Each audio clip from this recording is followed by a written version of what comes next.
श्री स्वामी समर्थ. जय जय स्वामी समर्थ. नमस्कार भक्तांनो, स्वामी मोक्ष या चॅनलमध्ये अगदी मी तुमचं मनापासून स्वागत करत आहे. हे स्वामीराया सर्वांना चांगली बुद्धी द्या, आरोग्य द्या, ही स्वामीचरणी माझी प्रार्थना. तर पहा भक्तांनो, आज मी तुम्हाला एक सुंदर असा नवीन व्हिडिओ घेऊन आलेली आहे.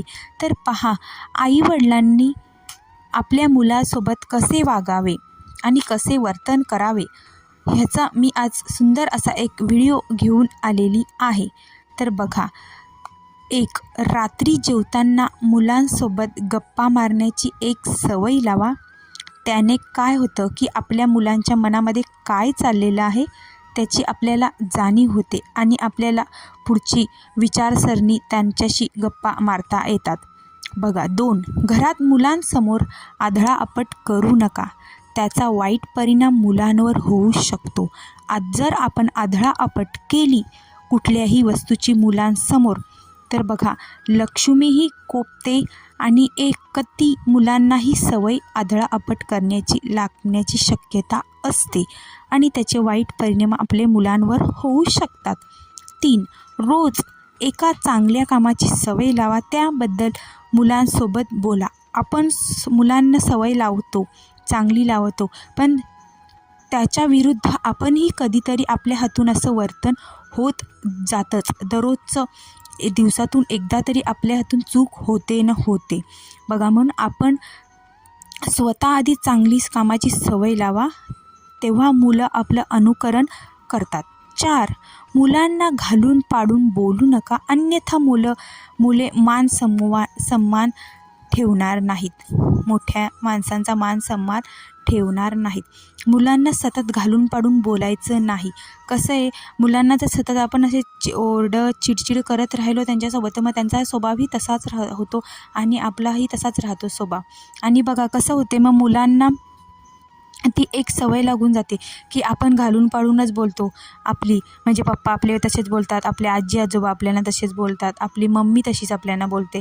मग ते असं मग त्यांच्या मनामध्ये ते एकदम फिक्स ती अशी टेक्निक तयार होते आणि मग ते तसंच मग आपल्यासोबतही तसंच घालून पाडून बोलण्याची त्यांनाही सवय लागते. बघा, 5, मुलांनी केलेली चूक असेल तर त्यांना लगेच माफ करू नका. आईवडिलांनी त्या चुकीची समज देऊन 2-3 दिवस संभाषण करू नका. म्हणजे मुलांनी जर एखादी चूक केली असेल तर त्यांना लगेच माफ करायचं नाही. म्हणजे आपण त्यांच्याशी डिस्कस करायचं की ही तू चुकीचं काम केलेलं आहेस, हे तुझं चुकीचं वागणं झालं, तर तू असं केलं तर तसं होईल, तसं केलं तर असं होईल, असं त्यांना चांगलं समजावून सांगणे. 6, मुलांसाठी बाबांकडे वेळ असावा. आठवड्यातून सुट्टीच्या दिवशी मंदिरात घेऊन जावे. आपण आपल्या मुलांना म्हणजे आई आपल्यासोबतच असते पूर्ण दिवस, पण आपले बाबा म्हणजे पप्पा मुलांचे ते वेळ एक आठवड्यातून एकदा किंवा 15 दिवसातून एकदा तरी आपण मुलांसाठी एक दिवस दिला पाहिजे. आणि जिथे आपल्या आजूबाजूला मंदिरे असतील किंवा देवस्थानाची जी ठिकाणी असतील, म्हणजे जिथे आपण गेल्यावर प्रसन्न वाटेल अशा ठिकाणी आपण मुलांना फॅमिलीसोबत घेऊन जाणे. त्याने काय होतं, आपलं प्रेम संबंध चांगले राहतात आणि आपल्याला आजूबाजू काय चाललेले आहे ते मुलांना दाखवून देता येतं. 7, आईसाठी बाबांनी मुलांसमोर छोट्या छोट्या गोष्टीतून प्रेम व्यक्त करावे. म्हणजे जेव्हा आपण आपलं पती-पत्नीचंही नातं हे मुलांसमोर एकदम स्वच्छ वर्तन आणि चांगले वागणुकीचं असलं पाहिजे. त्याने काय होतं की आपण जर आईवडीलच स्वतः भांडत बसले तर मुलंही त्याचं अनुकरण करून त्यांच्या बुद्धीवरही तसाच परिणाम होऊ शकतो. 8, मुलांना देखील कुठलंही व्यसन करू नका. मुलांसमोर असं कुठलंही आपण म्हणजे असं व्यसन करायचं नाही. बघा, 9, कुठलीही गोष्ट घरात विकत घेण्याच्या निर्णयात आपल्या मुलांना समाविष्ट करून घ्या. मुलं कितीही लहान असेल तरी माहिती समजून त्यांना सांगा. यावर मुलाला जगात राहण्याची कला शिकण्यास मदत होते. बघा, आपण घरात एखादी वस्तू नवीन आणायला गेलो तर आपण मुलांनाही अगोदर आपल्या घरामध्ये त्या गोष्टीची आपण त्या वस्तूची डिस्कस करून घ्यायची, म्हणजे बातचीत करून घ्यायची आणि मग आपण मुलांनाही घेऊन जायचं. कारण की त्यांच्या चॉईसची जर ती वस्तू आपण एखादी घेतली तर ते सतत त्या गोष्टीमध्ये म्हणजे मग्न राहतील, म्हणजे त्यांचं मोबाईलकडे लक्ष राहणार नाही. असं म्हणजे एक काहीतरी त्यांनाही वाटेल की पप्पानी आणि मम्मीनी माझ्या आवडीची वस्तू एखादी घेतली, ते 4 लोकांना सांगत बसतात. म्हणजे त्यांच्या ज्या आवडीची जी कला आहे ती त्यांना जोपासण्यास मदत होते. 10 मुलांचे कोणते छंद जोपासू शकतो याबाबत आपण चर्चा करायची. म्हणजे मुलांमध्ये आपण सांगतो ना की लहान मुलांचे पाय पाळण्यात दिसतात, तसंच की म्हणजे आपण आपल्या मुलांमध्ये कोणता छंद, तर बघा आपल्या मुलांमध्ये कोणते छंद आहेत ते आपण आईवडिलांनी आपल्या म्हणजे असं फॅमिलींनी घरात डिस्कस करून त्यांचे छंद हे जोपासले पाहिजेत. हा तर खूप महत्त्वाचा मुद्दा आहे. त्यांना जर कलेची आवड असेल तर त्यांना कलेच्या क्षेत्रामध्ये उतरण्याची जर त्यांची म्हणजे असं जिद्द असेल तर त्यांना त्यांचे छंद ते आपण जोपासले पाहिजेत. बघा आपल्या मुलांची गरज समजून घ्या. मुलांना कोणत्या गोष्टीची गरज आहे ती आपण समजून घ्यायची. बघा 12 मुलांना कधीही नकारात्मक बोलायचं नाही, म्हणजे कधी त्यांना शिवीगाळ करायची नाही. असे अपशब्द त्यांना बोलू नये. त्याने त्यांच्या डोक्यामध्ये नकारात्मक ऊर्जा निर्माण होते आणि मग ते असे वेडेवाकडे वागू लागतात. 13 मुलांना मार दिल्याने कोणतेच काम चांगले परिणाम होऊन दिसत नाही. उदाहरणार्थ मुलं खोटे बोलायला शिकतात. प्रेमापोटी आपण त्यांना मारू नये. म्हणजे असं कसं की आपण जर त्यांना सतत मारहाण आणि शिवीगाळ करत राहिलो किंवा असं हेडक करत राहिलो तर त्यांच्या मनावर एक विचित्र असा वेगळा परिणाम दिसून येतो आणि मग तो आपल्या दृष्टीने आणि मुलांच्या दृष्टीने तो घातक ठरू शकतो.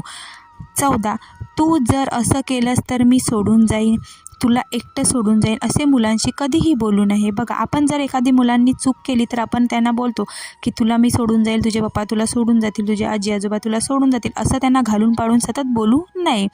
15 मुलांच्या चुकीचं वर्तनाबद्दल माफी आणि चांगल्या कामाबद्दल सतत कौतुक करत राहायचं. बघा एखाद्या म्हणजे चुकीचं त्यांचं वर्तन असेल आणि त्याला आपण माफीही आपण कधीतरी करावी की असं बाबू करायचं नाही, तसं करायचं, असं त्यांना एक काहीतरी असं चांगला एक दाखला द्यायचा आणि चांगलं त्यांना उदाहरण द्यायचं किंवा चांगली एखादी गोष्ट आहे. आपल्या रामायण, महाभारत, भगवद्गीतामध्ये म्हणजे धार्मिक ग्रंथांमध्ये आपल्या भरपूर अशा गोष्टी आहेत की त्यांना त्याचं उदाहरण दिलं की त्यांना ते कळतं. असं भरपूर श्रीकृष्णाच्याही भरपूर बाळ गणेशाच्याही भरपूर लीला आहेत. त्यामध्ये आपण त्यांना ते असं एखादी आपण त्यांना एक गोष्ट सांगायची, एक कथा सांगितली की त्यांना ते असं बरं वाटतं असं. आणि त्यांचं चांगले जर त्यांनी एखादं काम केलं आपलं सांगून ऐकलं तर त्यांना त्याचं कौतुकाची थापी त्यांच्या पाठीवर एकदा मारावी की त्यांना चांगलं वाटतं. म्हणजे त्यांची पुढची वाटचाल ही आर्थिकच अजून जोमाने होऊ शकते. 16 मुलांच्या प्रगती पुस्तकाकडे पाहण्याचा दृष्टिकोन चांगला ठेवावा. जर त्याला एखाद्या वेळेस कमी मार्क पडले तर आपण त्याला घालून पाडून बोलू नये, त्याच्याशी आपण चांगलंच राहायचं. तो पुढच्या वेळेस जास्त अथक परिश्रम करेल आणि त्याच्यातून त्याला अजून चांगला मोबदला त्या मार्कातून त्याला मिळेल. बघा 16 आयुष्यात तुम्हाला चांगले गुरु भेटले की तुम्ही बदलू शकता. वयाच्या कोणत्याही टप्प्यावर हा बदल शक्य आहे. त्यासाठी बघा मुलांच्या आयुष्यामध्ये एखादे चांगले गुरु म्हणजे आपण आईवडील स्वतःच बनायचं. कारण की बघा जर आपण लहानपणापासून आपण आहोत, आपल्याला माहिती आहे की आपलं मूल जन्माला आल्यापासून त्याला कशाची गरज आहे आणि त्याच्यामध्ये कोणती त्याला म्हणजे असे छंद आहेत त्याच्यामध्ये आणि त्याला कशामध्ये आवड आहे आपल्या आईवडिलांना अगोदर माहिती असतं.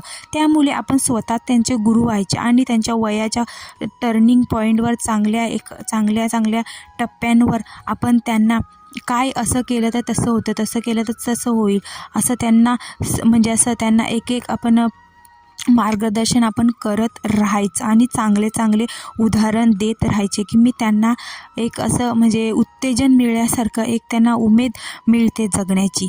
बघा 18 आपल्या लहान मुलांसाठी आपणच चांगले गुरु आपल्या मुलांचे आदर्श आपण स्वतःच बना.